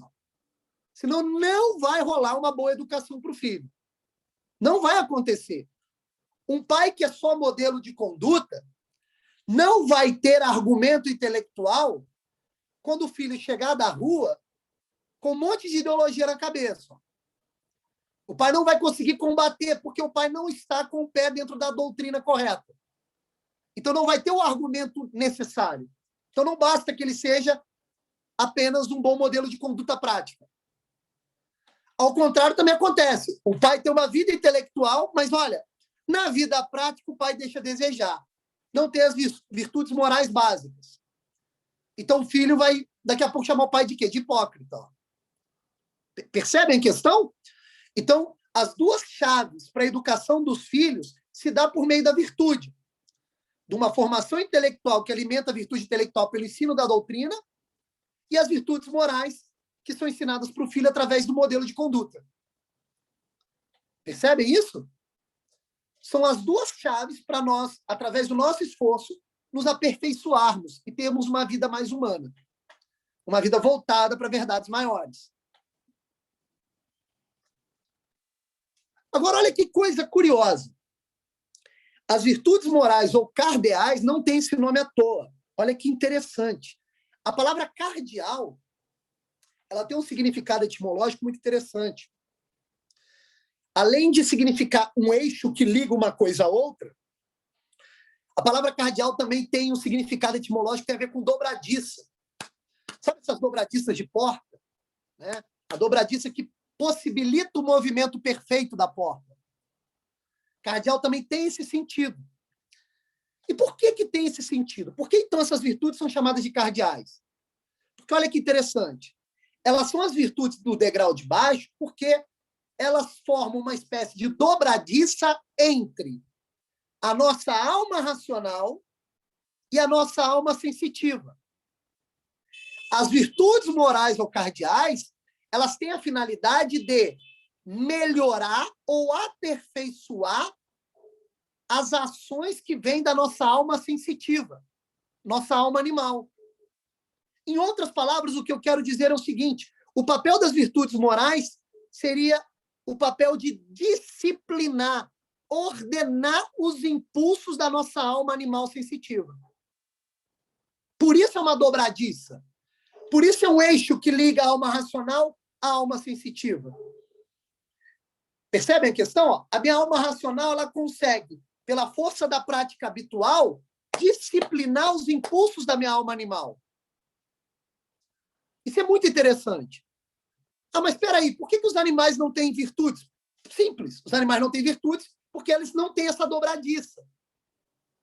Eles só têm a alma, o máximo que eles alcançam é a alma sensitiva. Então não tem uma parte maior para articular com a alma sensitiva. Não tem uma parte maior para disciplinar a alma sensitiva. Então a alma sensitiva nos animais flui de maneira mais ou menos automática. Nos animais e nos homens animalizados, que não cultivaram as virtudes. Então, as virtudes realmente são essa dobradiça. Elas vão aperfeiçoar as nossas ações impulsionadas pela nossa alma sensitiva. Não sei se vocês estão compreendendo. Só que aqui mora um problema. Como eu disse no início, a nossa alma sensitiva, que é a nossa parte animal, ela tem a força da gravidade a favor dela. E por conta da nossa natureza decaída, por conta do nosso pecado original, nós somos puxados de maneira mais automática para a nossa alma sensitiva, e para nós voltarmos para a nossa alma racional necessita de um esforço, de vencer essa gravidade. Por isso que precisamos da virtude moral cardeal. A virtude moral cardeal é esse esforço que nós vamos exercer para conseguir efetivar essa dobradiça perfeita, para que nós consigamos disciplinar os impulsos que nos puxam para baixo e termos uma visão limpa para o alto. Percebem? Por isso que é doloroso, dificílimo adquirir virtudes morais. E é muito mais fácil viver pelos vícios. Não é assim? É assim. Por exemplo, eu vou comer uma comida qualquer, né? Sei lá, comprei uma pizza, estou com muita fome. Comi a primeira fatia, comi a segunda fatia. Olha, a sua parte racional lembra da dieta. Ela fala, olha, é melhor para você a dieta. Não é assim? Só que a sua parte animal, cara, ela quer comer mais. É muito mais fácil comer mais do que parar de comer. É muito mais fácil comer mais do que parar de comer. Percebam? Há uma força gravitacional te puxando para baixo. Te forçando a comer, te impulsionando a comer mais do que devia. É assim que a coisa acontece. Então, para produzir virtudes morais, nós temos que fazer aqui um apontamento muito sério. Tão logo nós começamos a querer adquirir virtudes morais, prudência, né, temperança, fortaleza, que é a coragem, né, e a justiça, então logo a gente tenta fazer isso, a gente começa a perceber que é dificílimo e doloroso. Então, todo o começo da vida moral é difícil. Todo o início da produção da dobradiça é difícil. Você não sabe mexer muito com as coisas para poder fazer a dobradiça. Você tem muita dificuldade no início de disciplinar os impulsos da alma sensitiva. Só que aqui tem uma boa notícia. Olha que interessante. Tão logo você começa a adquirir as virtudes morais, a transformar boas ações em hábitos, você começa a sentir um deleite. Olha que legal, cara. Tão logo você ultrapassa esse primeiro obstáculo, esse primeiro quebra-mola, esse primeiro degrau, depois que você conquista uma virtude moral ou cardial, você se deleita naquele tipo de conduta. Aí sua dificuldade vai ser menor. Olha que interessante. Por exemplo, se você exercita, a gente vai falar melhor das virtudes, cada uma das virtudes, no outro encontro. Mas quando você exercita, por exemplo, a temperança, você acha ali um equilíbrio, por exemplo, na hora de comer, você executar isso com afinco e hábito, vai ter uma hora que a pizza vai estar lá na sua frente, cara, e você vai sentir uma espécie de orgulho, um orgulho no bom sentido, você vai falar assim, caramba, eu consigo controlar isso fácil, não quero o terceiro pedaço. Você vai falar não para o quarto pedaço ou terceiro pedaço da pizza com mais facilidade, com mais deleite. Você vai falar assim, caramba, conquistei aqui, tá? Aqui eu estou mais humano. Aqui eu estou mais humano. Mas perceba que o caminho entre ter dificuldade para resistir o quarto pedaço de pizza e ter facilidade de resistir o quarto pedaço de pizza, esse caminho, ele é doloroso, ele é difícil. Ele precisa do hábito, da força do hábito, até que as ações habituais fiquem pregadas na sua alma e você não tenha mais dificuldade para agir. Essa é a boa notícia. Depois que você passa o quebra-mola, olha, não tem mais quebra-mola. Fica mais fácil tomar as escolhas, tomar as atitudes, tomar as ações. Porque as ações começam a compactuar com a nossa própria natureza racional. Você sobe um degrau, você vira melhor ser humano. Isso deve ter acontecido com vocês, né? Pelo menos comigo acontece. Quando eu lembro do que eu era, tem certos vícios, graças a Deus, consegui superar. Alguns, outros não, mas alguns. Esses alguns, quando eu olho para trás, eu falei, nossa, como eu fazia aquilo, gente? Como eu fazia aquilo? Hoje é fácil. Eu observo aquele vício e eu vejo como algo passado. Eu superei. Está fortalecido dentro de mim uma virtude. Né? A gente olha para o homem velho, você fala assim, cara, como eu era daquele jeito, como eu conseguia? Pô, hoje eu sou um homem novo, olha, que bom que subiu o degrau. Percebe? Então, a virtude no começo, para você conquistá-las, é muito difícil, ela não nasce com você, você tem que ir ali forçando o hábito, indo contra seus desejos animais, e quando você consegue, você tem um deleite. Você fala, pô, que bom, subi um degrau, sou melhor humano. Agora eu já estou, assim, em par de igualdade para falar com seres humanos sobre assuntos humanos. Percebe? Se a gente for numa festa onde as pessoas não cultivam as virtudes morais, você percebe na hora. Todas elas vão falar de questões voltadas aos impulsos animais. Quando você vai no encontro, onde você tem pessoas que já cultivam virtudes morais, você já percebe a diferença. Você vai conversar sobre coisas mais humanas. Né? Isso você percebe nitidamente na conduta das pessoas. Né? Mas vamos dar mais um passo. Eu não sei como é que está o tempo, por favor, alguém me regule aí. Tá? Vamos dar mais um passo. Essas virtudes... Alô? Opa! Essas virtudes morais ou cardeais, elas, como eu disse, funcionam como disciplinadores para nossas inclinações da alma sensitiva ou animal. E essas inclinações, isso aqui é muito importante, tá? Essas inclinações, elas nos puxam para baixo através de dois apetites, de duas forças gravitacionais que nos puxam para baixo. Essas forças são, esses apetites são o concupiscível e o irascível. Concupiscível e irascível são apetites da nossa alma sensitiva. São apetites que nos puxam para baixo. Coloco aqui 1000 aspas, porque não tem como viver sem esses apetites, mas eles devem ser ordenados pelas virtudes. Do que se trata cada um desses apetites? Isso aqui é muito importante.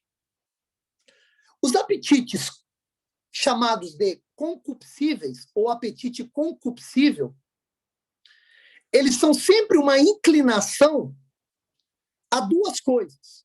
O apetite concupiscível nos inclina à busca pelo prazer e à fuga do desprazer. Então, tudo aquilo que causa desprazer, você tem uma tendência sensitiva, concupiscível, a se afastar. E tudo que pela forma sensível te lembra o prazer, você tem a tendência concupiscível sensitiva a se aproximar. Então, a busca pelo prazer e a inclinação a se afastar do desprazer estão diretamente relacionados ao apetite concupiscível. Então, podemos resumir o apetite concupiscível à busca pelo prazer. A busca pelo prazer, aquilo que é prazeroso. Nós, os animais, somos assim. Nós buscamos o que é prazeroso. Percebam, não há nada de errado nisso. O erro começa quando essa busca pelo prazer está desordenada. Está desordenada. E o apetite irascível, ele age em outra clave. O apetite irascível, apesar de pertencer também à nossa alma sensitiva animal, ela é uma inclinação a resistir àquilo que nos causa dano. Então, tudo que representa perigo físico, faz com que o nosso apetite irascível nos incline a uma determinada ação. Então, o apetite irascível tem a ver com a dificuldade. Quando nós temos uma dificuldade muito grande em relação ao bem, é o apetite irascível que move a nossa alma sensitiva. E nós temos uma inclinação a tentar nos afastar ao que causa perigo. Então, nós temos duas claves de ação da alma sensitiva. Concupiscível, que busca toda hora o prazer, e o irascível, que nos faz afastar das dificuldades que representam perigo. Percebem? Então, um está ligado ao prazer e o outro à dificuldade. Resumindo, a todo momento, a nossa alma sensitiva nos convida ao que é mais prazeroso e ao que é mais fácil. A todo momento. A todo momento há uma inclinação dentro de nós, nos puxando ao mais prazeroso e ao mais fácil. Esse puxar é a inclinação da alma sensitiva representada pelo apetite concupiscível e pelo irascível. Dentro do apetite concupiscível, que busca o prazer, nós temos, originados dentro de nós, e provocados pela forma sensível das coisas ao nosso redor, duas paixões principais. Tem outras, mas duas paixões são principais. O desejo e a aversão. Então, percebam o seguinte, só para a gente criar aqui uma nomenclatura mais correta. Desejo está ligado à nossa alma sensitiva pelo apetite concupiscível. Então, desejo é uma paixão. É uma inclinação que nós temos por um bem material que nos apetece. Então, por exemplo, deseja água, deseja comida, desejo sexual. São desejos da alma concupiscível representadas pelas paixões dessa inclinação. Enquanto que a aversão é o contrário do desejo. É a negação do desejo. Quando eu percebo uma forma sensível que me causa aversão, né, eu fico na minha ou me afasto daquele bem. Então, desejo e aversão são paixões da alma concupiscível. E as paixões do irascível, as principais são o medo e a audácia. O medo e a audácia. Então, quando, por exemplo, se apresenta uma forma sensível de perigo para mim, a primeira coisa que acontece comigo é o medo. É o medo, me puxa para baixo. Me puxa a não arriscar, a não ir por aquele caminho. Mas, ao mesmo tempo, tem uma outra paixão também da alma sensitiva animal, que faz parte do irascível, que é a audácia. É quando eu arrisco pela pura emoção de arriscar. É quando eu arrisco pelo ímpeto, sem raciocinar e sem pensar direito, né, nas complicações que eu possa ter. Então, perceba, são 4 as paixões principais que dominam a nossa alma sensitiva. Desejo e aversão, medo e audácia. Medo e audácia. Essas paixões, elas se articulam na alma sensitiva, sempre nos puxando para 2 emoções muito claras, a alegria e a tristeza. A alegria e tristeza. Então, quando é que eu estou alegre? Quando é que eu estou alegre? Eu estou alegre quando conquisto o objeto do meu desejo ou quando eu supero uma dificuldade. E quando é que eu estou triste? Estou triste quando eu não conquisto o objeto do meu desejo ou quando eu não consigo transpor uma dificuldade.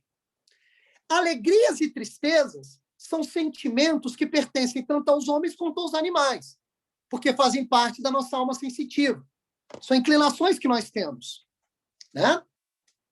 Então, perceba o seguinte, a vida humana não pode estar limitada à alegria, à busca pela alegria, porque a alegria está na esfera da alma sensitiva animal.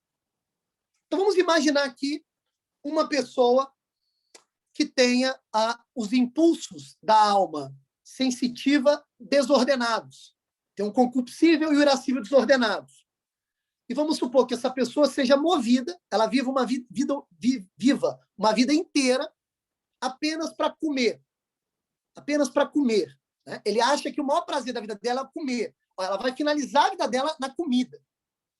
O que vai acontecer? Se ela acha que a finalidade da vida dela é a comida, e ela destina toda a sua energia para a comida, para a forma sensível da comida, ela vai se transformar em uma pessoa gulosa. Ela vai alimentar o mau hábito da gula. E o mau hábito é um vício. É um vício. Então, o que é uma pessoa de conduta viciada?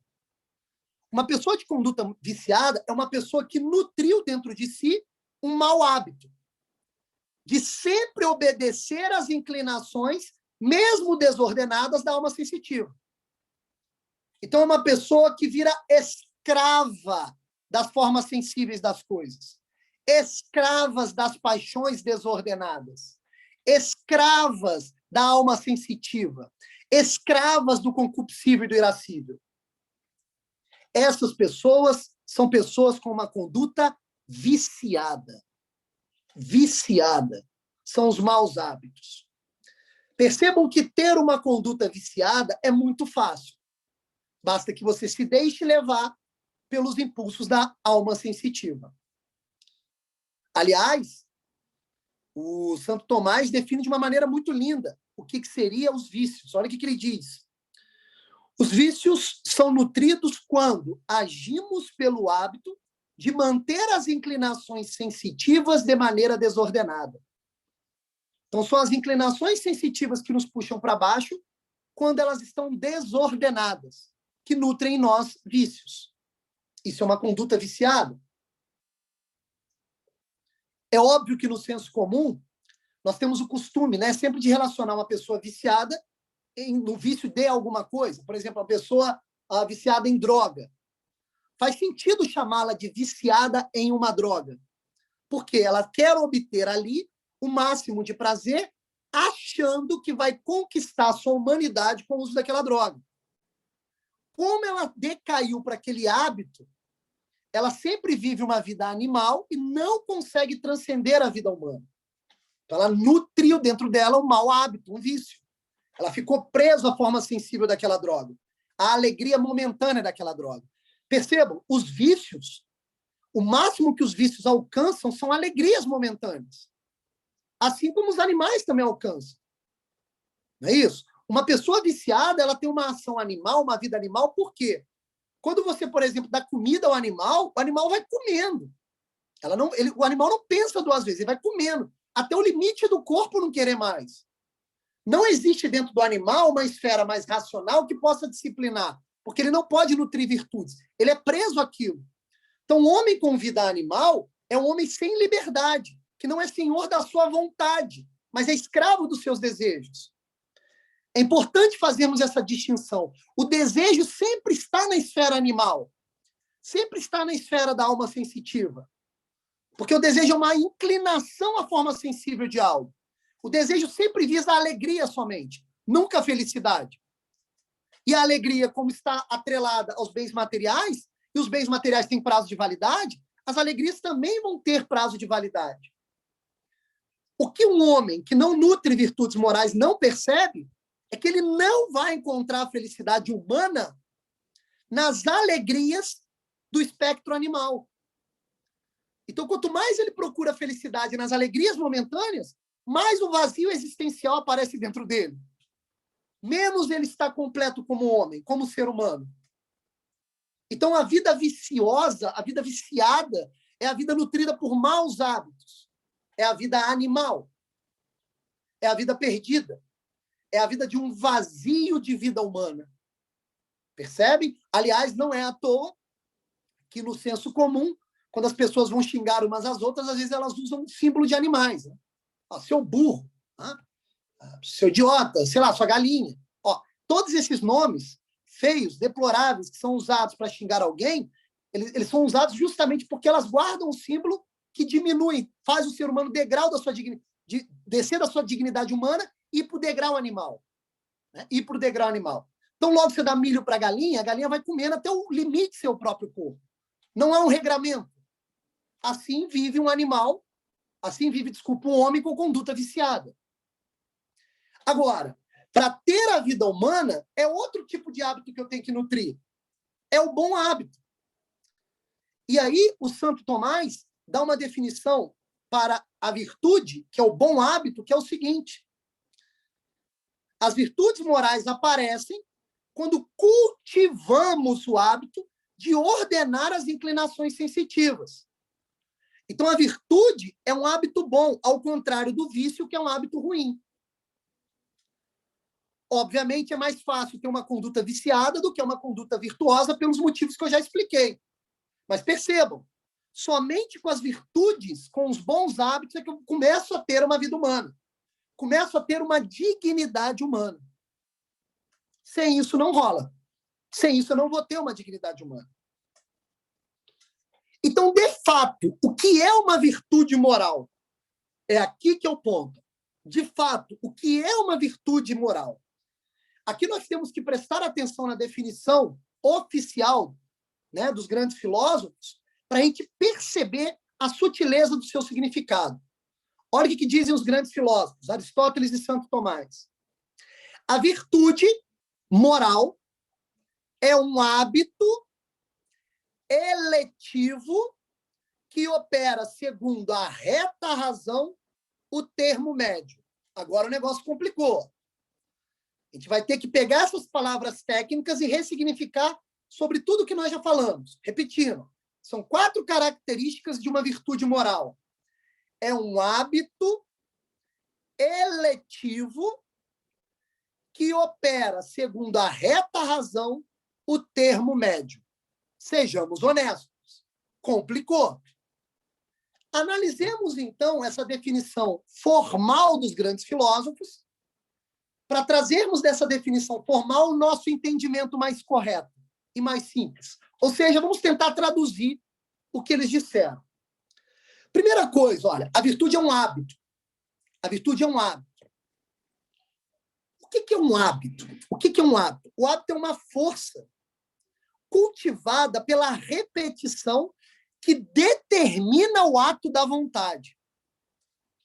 O hábito é uma força cultivada pela repetição que determina o ato da vontade.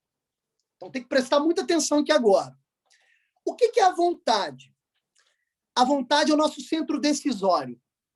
O ser humano tem vontade porque ele decide as coisas. Só que olha que interessante. A vontade está entre 2 esferas do nosso ser. As inclinações sensitivas e o nosso intelecto, a nossa alma racional. Então, como é que surge um hábito? O hábito surge quando uma repetição determina a nossa vontade. E aí a nossa vontade se sente inclinada naturalmente a fazer determinada coisa. Então, por exemplo, um vício. Um vício é um hábito. É uma determinação da vontade. O que ocorre no vício? As nossas inclinações desordenadas da alma sensitiva, elas determinam a nossa vontade. E aí a nossa vontade, quase que automaticamente, acaba fazendo o que não devia. E o que é uma virtude? Uma virtude é diferente. É quando o intelecto começa a determinar a vontade pela repetição. Então, é quando o nosso intelecto consegue forçar a vontade pela repetição a fazer determinada coisa. Então, repetindo, um hábito é sempre uma força cultivada pela repetição que determina a vontade. Então, o hábito pode ser vício ou virtude. Determinação inclinações desordenadas da alma sensitiva ou determinação do nosso intelecto, que capta o que as coisas são de fato. Percebem? Só que a virtude não é só um hábito, é também eletivo. Hábito eletivo. O que significa esse eletivo? Eletivo tem a ver com eleição. Olha que loucura isso. Isso aqui é muito interessante. Quando o nosso intelecto determina a vontade, ele determina a vontade também de maneira eletiva. O nosso intelecto quer escolher, quer eleger o que é melhor. Percebam que uma inclinação animal, uma inclinação sensitiva desordenada, não elege, age por impulso, age no automático, captado pela forma sensível. O nosso intelecto não, ele quer eleger. Ele analisa a situação para fazer a melhor escolha possível. Então, não basta que seja um hábito, tem que ser eletivo. Tem que estar relacionado àquilo que nós elegemos como melhor. Como melhor. Né? Vou tentar aqui dar um exemplo. Estou entre fazer uma dieta, porque o médico falou que eu tenho que fazer uma dieta, estou passando muito mal, que eu como muito, ou comer muito. Estou nessa escolha. Então, tenho ali 2 caminhos a seguir. Comer a 4ª fatia de pizza ou parar na 2ª. Comer a 3ª ou parar na 2ª. Se a virtude é um hábito eletivo, então eu tenho que usar o meu intelecto para eleger qual é a melhor escolha. E a melhor escolha em grau de prioridade é, cara, olha, você vai ter que parar agora. Você vai ter que parar agora. Porque é melhor para você comer somente 2 pedaços de pizza. Então, é um hábito eletivo, que é eleito pela ação do intelecto. Né? Ou seja, é aquilo que o homem pode alcançar com a sua escolha racional. Por isso é eletivo. Perceba que não pode ser um hábito automático, tem que ser eletivo. Então, além de ser hábito eletivo, tem que operar segundo a reta razão. A reta razão. O que é a reta razão? Horas. Se a essência do homem é ter uma alma racional, que é o que difere de todos os outros seres, o homem só pode alcançar sua perfeição agindo através dela, poxa. Agindo através da reta razão, da alma racional. Então, é necessário usar a reta razão sempre para tentar compreender as circunstâncias. Compreender o que está acontecendo. Fazer a mediação entre um princípio moral que eu guardo como correto, que pode ser justo e bom, com as circunstâncias que estão acontecendo ao meu redor. Isso é agir com a reta razão. Percebam que a reta razão ela não se limita apenas a conhecer uma doutrina com os mandamentos morais, porque os mandamentos morais não funcionam como uma receita de bolo. As circunstâncias que vão aparecendo, elas são contingentes, elas aparecem de vários modos, imprevisíveis. Então, eu tenho que ter uma reta razão para fazer a mediação entre uma coisa e outra. Senão, eu não consigo agir com a reta razão. Então, a reta razão é atingir minha perfeição humana em analisar as circunstâncias, em tentar entender as coisas. E, por último, virtude é hábito eletivo que opera, segundo a reta razão, o termo médio. Termo médio. O que é o termo médio? Olha que interessante. Toda virtude moral ou cardial é um termo médio entre 2 vícios, que podem ocorrer pela falta ou pelo excesso. Pela falta ou pelo excesso. Você veja, por exemplo, a virtude da fortaleza, que nós vamos falar com mais detalhes no próximo encontro. A virtude da fortaleza é coragem. É coragem. É o hábito bom, que me faz enfrentar os perigos quando a justiça pede. Só que, ao redor da coragem, ao redor da fortaleza, nós temos o vício da covardia, que é a falta de coragem, e o vício da temeridade ou audácia, que é o excesso de coragem. Tanto a falta quanto o excesso são condutas viciadas. São condutas que me levam ao vício, a uma vida animalesca. Então, eu tenho que buscar esse termo médio. Eu tenho que usar a minha razão para procurar esse termo médio entre o excesso e a falta. Senão, eu não consigo caminhar dentro de uma vida humana. Percebem? Então, a virtude é sempre um termo médio entre a falta e o excesso. Percebam, esse termo médio não é uma mediania geométrica perfeita. O termo médio, ele sempre está mais próximo de um dos dois extremos e depende muito das inclinações do sujeito e do indivíduo. Né? Tem indivíduos, por exemplo, que são mais covardes e tem indivíduos que são mais audaciosos. Os dois estão no vício. Coragem é covardia e audácia. Olha só que interessante. Pessoas que são mais covardes vão ter de forçar hábitos voltados para a audácia, que é o extremo oposto, até achar o termo médio, que é a coragem.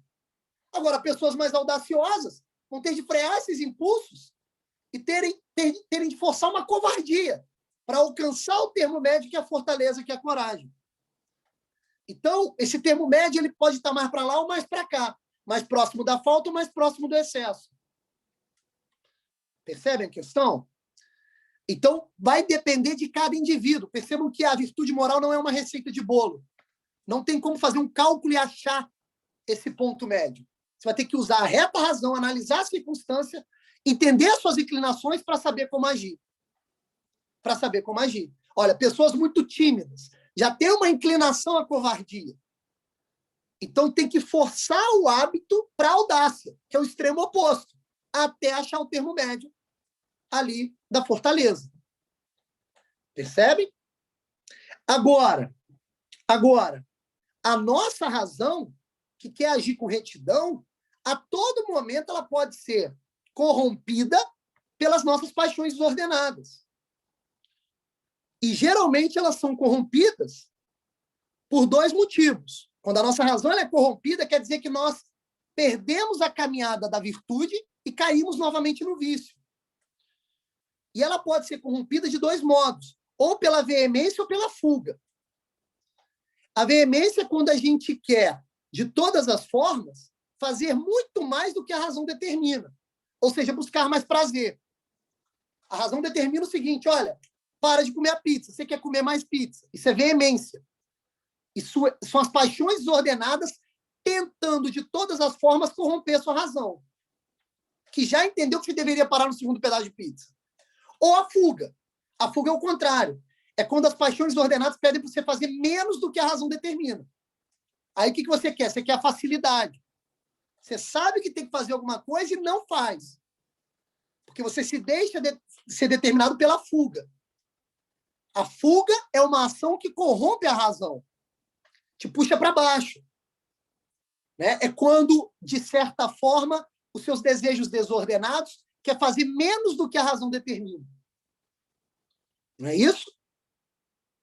Então, você veja, toda vez que a veemência e a fuga te puxa para baixo, você vai ter a corrupção da razão.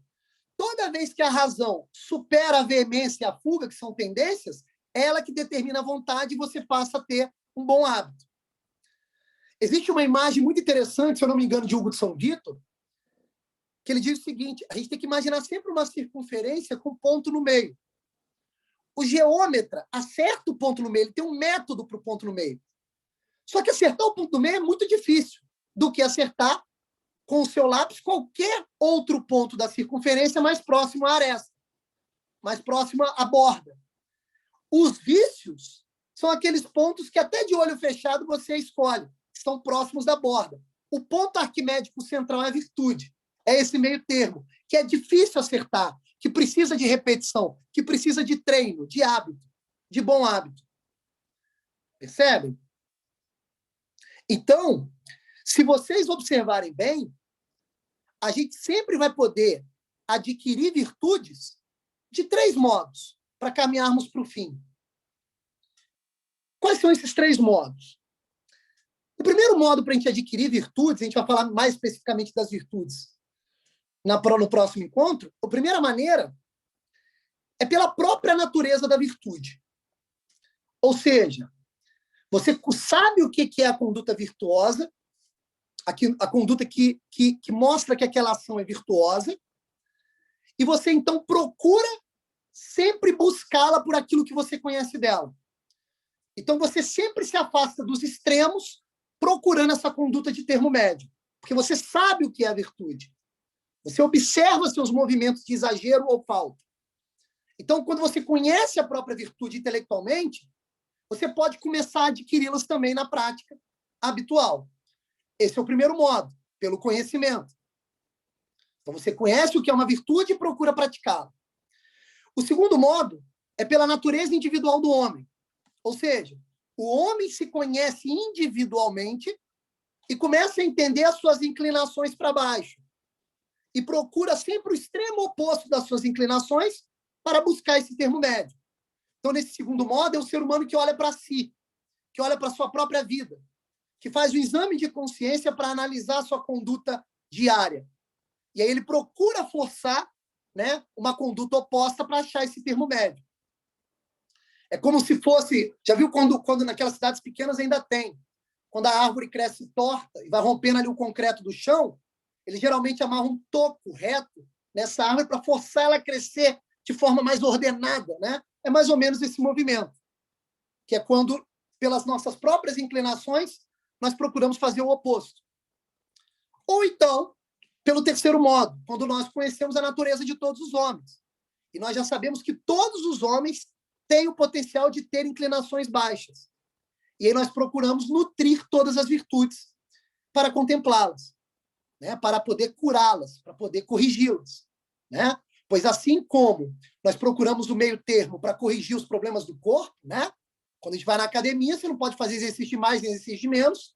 Nós também procuramos o meio termo para curar as doenças da alma, né? E esse meio termo é sempre uma virtude. Então, o homem ele procura certas atitudes, quando ele conhece a natureza do homem em geral, procura certas atitudes para nutrir virtudes que consigam combater esses vícios, né? Por exemplo, quando a igreja determina a prática do jejum, você, de repente, nem tem uma inclinação tão forte à questão do apetite de comer, né? Pela forma sensível da comida. Mas, mesmo assim, você pratica o jejum. Por quê? Porque você compreende a natureza decaída do homem em geral, né? Então, o jejum já vai te prevenindo contra essa inclinação baixa, que é o de comer muito, por exemplo, que é a gula. Não é isso?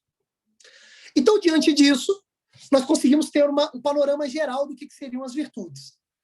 Então, para o nosso próximo encontro, o que nós vamos fazer? Nós vamos delimitar e explicar a particularidade de cada virtude, que são elas: a temperança, que visa moderar as paixões do concupiscível.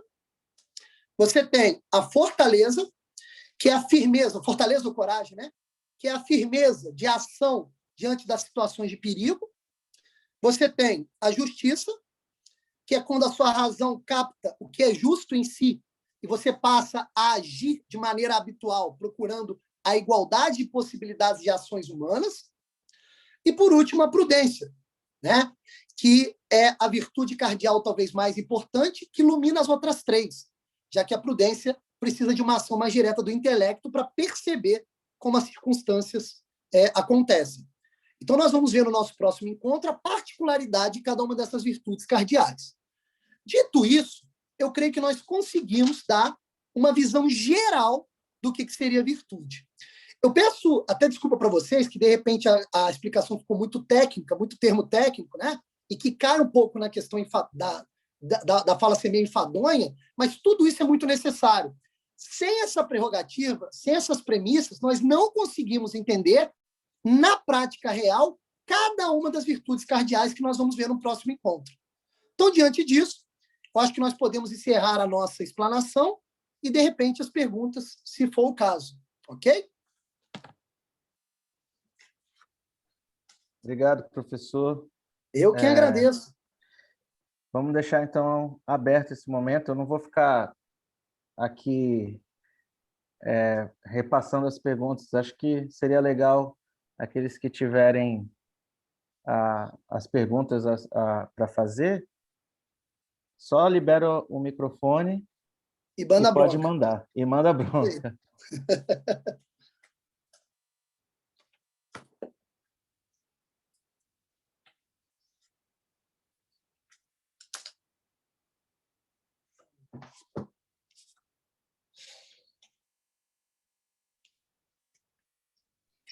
Professor, a gente ouve muito falar sobre que as virtudes dependem da graça e tudo mais, mas o senhor já fez essa separação aqui hoje. Mas eu queria saber a relação das virtudes cardeais com a graça, se tem, se assim, é mesmo só o esforço, eu tenho que saber quais são para eu me esforçar e pronto. Rezar não vai ajudar, não, sei lá. Excelente pergunta. Quando nós afirmamos que as virtudes cardeais dependem do esforço humano, não exclui a ação da graça, obviamente. Tá? A ação da graça, como ela traz para o homem as virtudes teologais, elas sempre vão ser um pano de fundo que vai sustentar as virtudes morais. Você imagina, não faria qualquer sentido se as virtudes teologais não auxiliassem as virtudes morais, ou ainda, se a graça divina não auxiliasse as virtudes morais. Isso não faria sentido. Porque se fosse desse modo, nós poderíamos ter uma vida separada de Deus e mesmo assim conquistar uma vida feliz, o que não faz sentido algum. A gente tem que sempre lembrar o seguinte: na estrutura ontológica dos seres, o homem é um pontífice, é uma ponte. Ele não é apenas o degrau mais alto dos seres materiais, como também é um ser que vislumbra coisas do alto. E só dá para vislumbrarmos coisas do alto porque tem algo no alto que nos chama. Então, esse chamado é a graça. É a graça que nos ilumina. É aquilo que vai iluminar a nossa inteligência ao ponto de perceber melhor as circunstâncias e fortalecer os nossos hábitos virtuosos. Entende?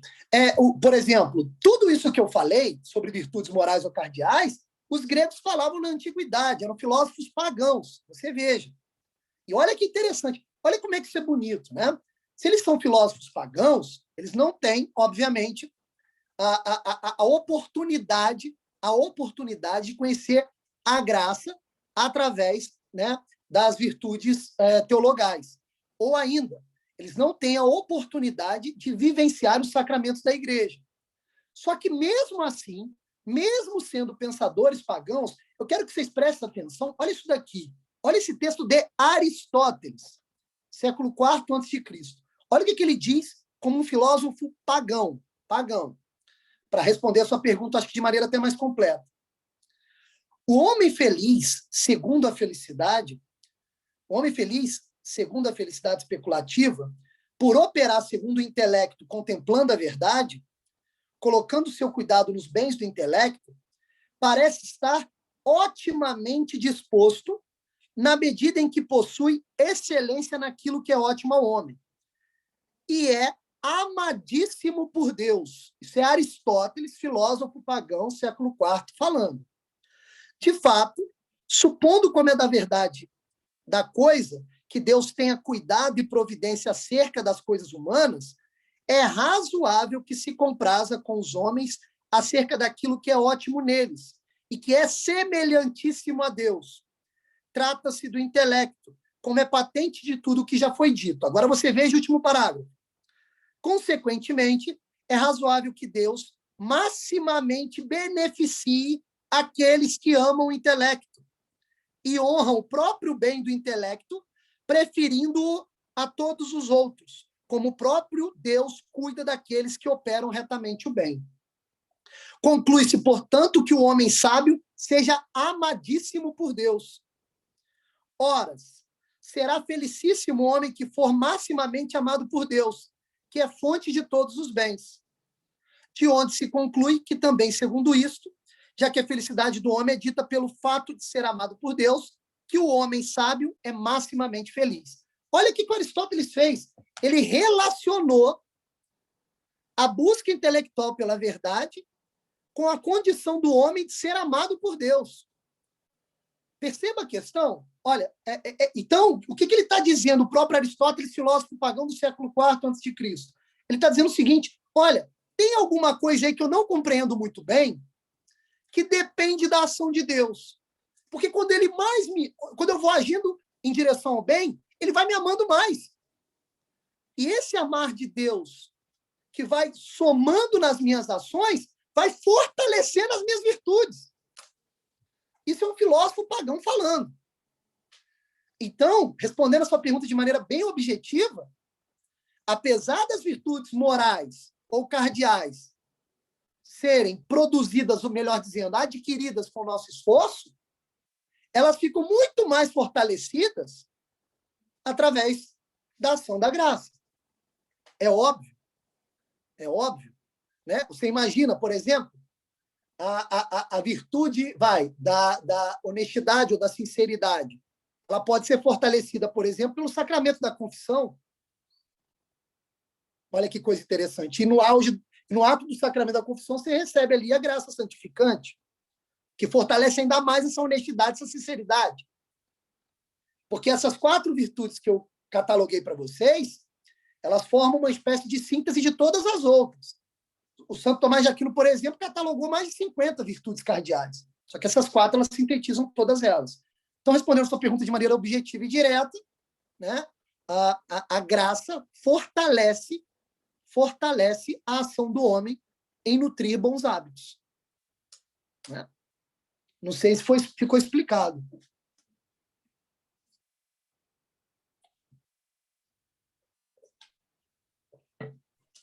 Mais alguém? Aproveitar aí.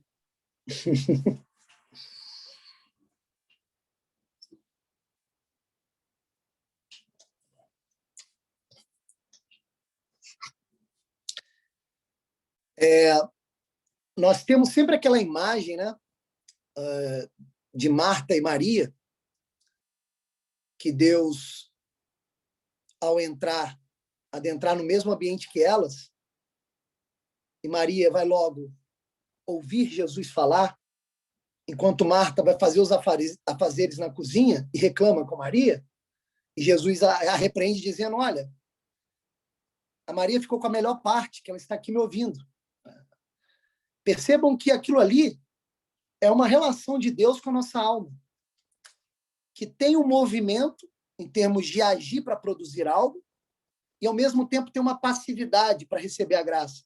Marta e Maria. Podemos dizer que melhorar Marta dentro de nós significa agir com mais retidão. E melhorar Maria dentro de nós significa ouvir com mais mansidão.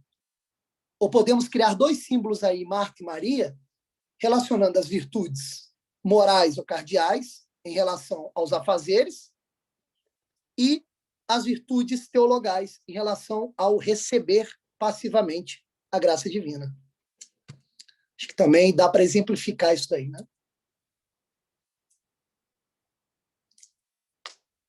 Excelente, professor. Gostei Foi muito. professor. Professor, alguém colocou uma pergunta aqui no chat? Alguém não, a Rafaela colocou se ato eletivo é igual à vontade. Essa seria a pergunta dela, eu vi aqui no chat. Seria?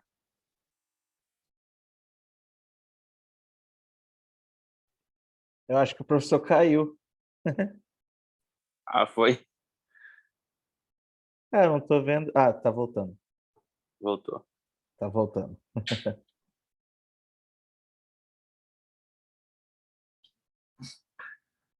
Desculpa, acabou a bateria do celular. Então é isso, né? Eu gostaria só de pedir, se vocês falaram que gravaram vocês gravaram então, aí se puderem passar a gravação depois, agradeço. Se não tem mais perguntas, acho que... Sim, pode deixar, professor. A gente fala, a Fabi passa para o senhor depois. Ok. Tá bom? Espero que tenham gostado, espero que tenha sido de grande valia. Vamos ver o próximo encontro para a gente detalhar essas virtudes melhor, né? É isso aí. Muito obrigado, professor, pelo tempo, Eu que agradeço. né, de ter aqui passar com a gente, né, compartilhar desse conhecimento. Realmente foi, como o senhor explicou no início, uma forma geral que deu um gostinho para realmente continuar e falar detalhadamente sobre cada um no próximo mês. Mas, de coração, mais uma vez, em nome da Fabix, de todo mundo aqui presente, muito obrigado. Eu que agradeço.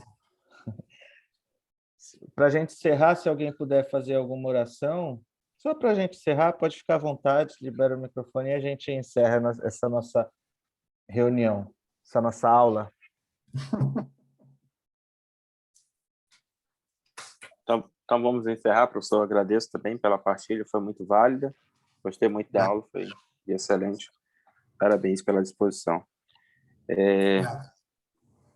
Convido vocês a gente a entregar tudo isso ao Sagrado Coração de Nossa Senhora, pedindo que ela possa nos dar essa sensibilidade, né, de abrir a nossa mente para compreender a ação de Deus em nossas vidas. Entregamos tudo isso a ela. Ave Maria, cheia de graça, o Senhor é convosco.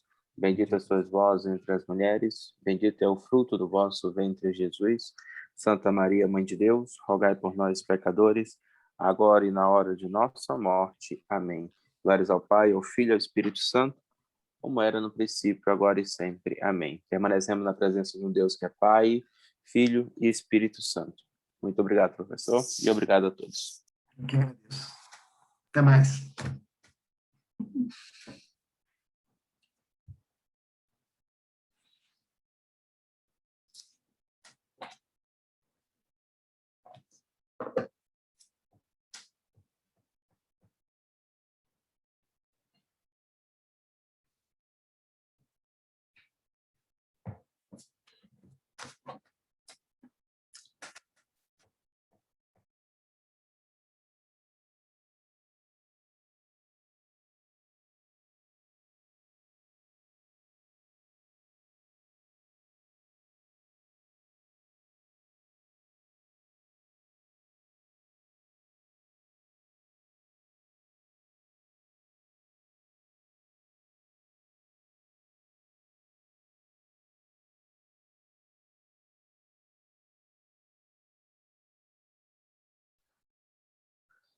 Frank, só esperando aqui a Fabix para ver se ela responde, porque está gravando, né?